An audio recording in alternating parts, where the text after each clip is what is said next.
वही सीधे आपको लेके चलते हैं गोरखपुर, जहां सीएम योगी आदित्यनाथ लाइव आ रहे हैं। क्या कुछ कह रहे, चलिए सुनवाते हैं।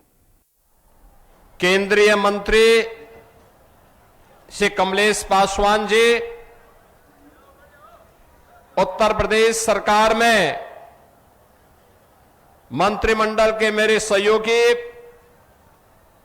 प्रभारी मंत्री और जल शक्ति मंत्री श्री स्वतंत्र देव सिंह जी, प्रदेश सरकार के मत्स्य मंत्री श्री संजय निषाद जी, जिला पंचायत अध्यक्ष श्रीमती साधना सिंह जी, भारतीय जनता पार्टी के प्रदेश के उपाध्यक्ष विधान परिषद सदस्य डॉक्टर धर्मेंद्र सिंह जी, चिल्लू पार के लोकप्रिय विधायक श्री राजेश त्रिपाठी जी, माननीय विधायकगण श्री राम चौहान जी, पिपराइच के विधायक महेंद्र पाल सिंह जी, सहजनवा के विधायक श्री प्रदीप शुक्ला जी, बांसगांव के विधायक डॉक्टर बिमलेश पासवान जी, चोरी चौरा के विधायक श्री श्रवण निषाद जी, ब्लॉक प्रमुख गगहा श्री शिवाजी चंद जी, बड़लगंज के ब्लॉक प्रमुख श्री आशीष राय जी, राम आशीष राय जी, गोला के ब्लॉक प्रमुख श्रीमती कुसुमावती देवी जी, ब्लॉक प्रमुख उर्वा श्रीमती प्रभावती देवी जी, नगर पंचायत अध्यक्ष बड़लगंज श्रीमती प्रीति उमर जी, भारतीय जनता पार्टी के जिलाध्यक्ष श्री जनार्दन तिवारी जी, माया शंकर शुक्ला जी, महिला मोर्चा की प्रदेश उपाध्यक्ष श्रीमती अस्मिता चंद जी, चिल्लू पार विधानसभा से जुड़े हुए सभी मेरे उपस्थित बहन और भाइयों, आज मुझे इस पावन धरा में आने का अवसर प्राप्त हुआ है। इस कार्यक्रम को आयोजित करने और आप सबके साथ संवाद बनाने के लिए दिए इस अवसर के लिए यहां के लोकप्रिय विधायक श्री राजेश त्रिपाठी जी को, यहां के लोकप्रिय सांसद श्री कमलेश पासवान जी को हृदय से धन्यवाद देते हुए आप सबका मैं हृदय से अभिनंदन करता हूं, स्वागत करता हूं। ये धरा मां सरयू के आंचल में है, अत्यंत उर्वरा भूमि है और यहां का नौजवान देश और दुनिया में जहां कहीं भी गया उसने अपनी प्रतिभा और अपने परिश्रम का एक लोहा मनवाया है।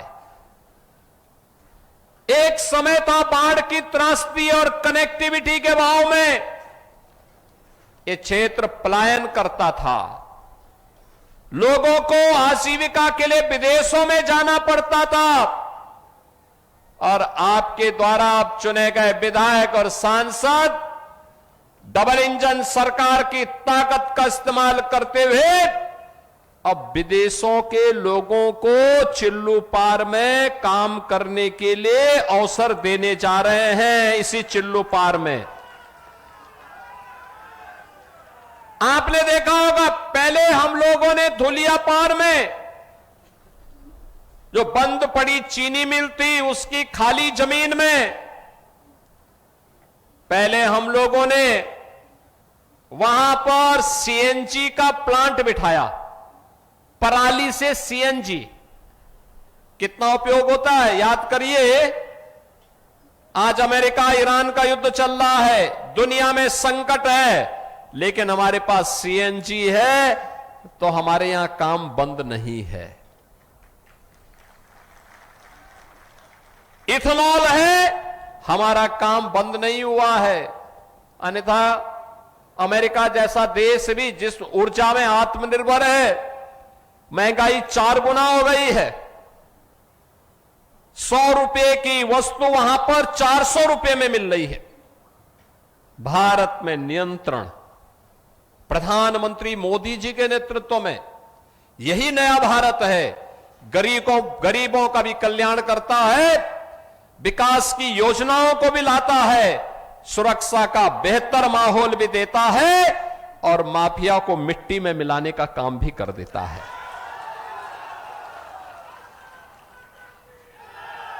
कोई सोचता था 2017 के पहले कि धुलियापार में इंडियन ऑयल का सीएनजी का ये प्लांट लगेगा, और कोई सोचता था कि सैजनवा की गीड़ा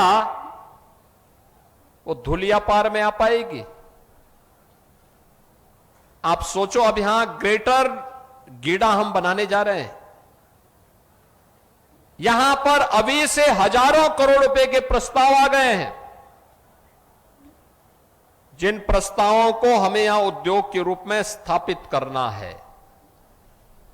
इसमें सीमेंट की फैक्ट्री भी यहां लगने जा रही है। सीमेंट की फैक्ट्री आपके इसी धुलियापार क्षेत्र में लगने जा रही है। एक पावर प्लांट का भी, एक आधुनिक पेंट का भी, और साथ साथ अत्याधुनिक डिस्टिलरी भी, जिसमें आज की दवाइयां बनती हैं, जितनी भी ये मॉडर्न मेडिसिन है, एलोपैथ की दवा, इन सब के निर्माण की कार्रवाई भी यहां पर होने जा रही है। इतना ज्यादा निवेश के प्रस्ताव भारी पैमाने पर। याद करिए, राम जानकी मार्ग, एक समय आवागमन ठप। आपको लखनऊ जाने के लिए मजबूर होने के लिए, उपचार के लिए लखनऊ जाने के लिए मजबूर होना पड़ता था। न कनेक्टिविटी थी, न रोडवेज की बस थी, न कोई अन्य साधन थे। जैसे तैसे चल पाता था। आज बेहतर कनेक्टिविटी हुई है, सड़कों का जाल बिछा है, और मैंने तो बोला है राजेश जी को, भाई आप जितना प्रस्ताव देंगे हम स्वीकृत करेंगे, क्योंकि मैंने यहां की पीड़ा को नजदीक से देखा है। यहां के नौजवानों ने मेरे साथ कार्य किया है, जूझे हैं। जब श्री राजेश त्रिपाठी जी ने यहां होम्योपैथ कॉलेज स्वीकृत करवाया था, उस समय काम तो आगे बढ़ा, समाजवादी पार्टी की सरकार आई, उसने काम रोक दिया। जिन लोगों को उस समय चुन करके भेजा था, उन्होंने कानों में तेल डाल करके इसको अनसुना कर दिया, क्योंकि राजेश त्रिपाठी ने स्वीकृत कराया है, इसलिए वह काम आगे नहीं बढ़ेगा। लेकिन जब 17 में फिर से हमारी सरकार आई, हमने, राजेश जी रोज मिलते थे, कहते थे कि ये काम हो जाना चाहिए, जल्दी हो जाए। और मुझे प्रसन्नता है, आज यहां पे आयुष के डॉक्टर बन रहे हैं। आयुष के डॉक्टर यहां इसी विधानसभा क्षेत्र में बन रहे हैं। अब डॉक्टर बनाने का काम, आयुष डॉक्टर, ट्रेडिशनल मेडिसिन का एक नया केंद्र चिल्लूपार बन रहा है। बाढ़ के बचाव के लिए प्रस्ताव जो भी आएंगे, मैंने जल शक्ति मंत्री से भी कह रखा है, भाई जो भी प्रस्ताव आते हैं वहां की समस्या का समाधान होना चाहिए। सड़कों के जो भी आएंगे, क्योंकि मेरा मानना है कनेक्टिविटी जितनी फास्ट होगी, प्रगति उतनी तेज गति से आगे बढ़ेगी। और प्रगति होगी, नौजवान को बाहर पलायन नहीं करना पड़ेगा, अपने क्षेत्र में काम मिलेगा, वहीं पे नौकरी मिलेगी, वहीं रोजगार मिलेगा। और यही तो ये डबल इंजन सरकार के कार्यों की पूरे देश के अंदर एक नई पहचान है।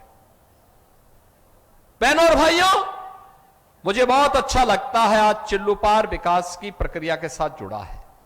आप देख रहे हो ना, एक तरफ पूर्वांचल विकास के लिए हम लोगों ने पूर्वांचल एक्सप्रेस वे का लिंक एक्सप्रेस वे, और दूसरी तरफ पूरी विधानसभा को आप देखिए, एक तरफ लखनऊ को जोड़ने के लिए एक्सप्रेसवे, लखनऊ गोरखपुर पूर्वांचल एक्सप्रेसवे, और दूसरी तरफ गोरखपुर वाराणसी को जोड़ने वाला NH 4 लेन का। कितना शानदार कनेक्टिविटी आपकी विधानसभा क्षेत्र का है। कहीं भी आप जाएंगे, अब ज्यादा देर नहीं लगी, लखनऊ जाना हो यहां से 3 घंटे में आप लखनऊ, वाराणसी जाना हो 2 घंटे में वाराणसी, गोरखपुर जाना हो अब आधा पौन घंटे में गोरखपुर, और गीडा तो यहीं पे आ रहा है। विकास भी होगा, नौजवान को अब बाहर नहीं जाना होगा, अब विदेशी लोग आकर के आपके यहां चाकरी करने का काम करेंगे और यहां के नौजवान और यहां के नागरिकों के लिए रोजगार के ढेर सारे अवसर आगे बढ़ेंगे। और आज उसी क्रम में ये 319 परियोजनाओं के साथ हम सब आपके बीच में यहां पर उपस्थित हुए हैं। बहनों और भाइयों, देखिए आपके उत्साह को देखते हुए आंधी तूफान जो आ रही थी वो भी थम गई है। उसने भी तय कर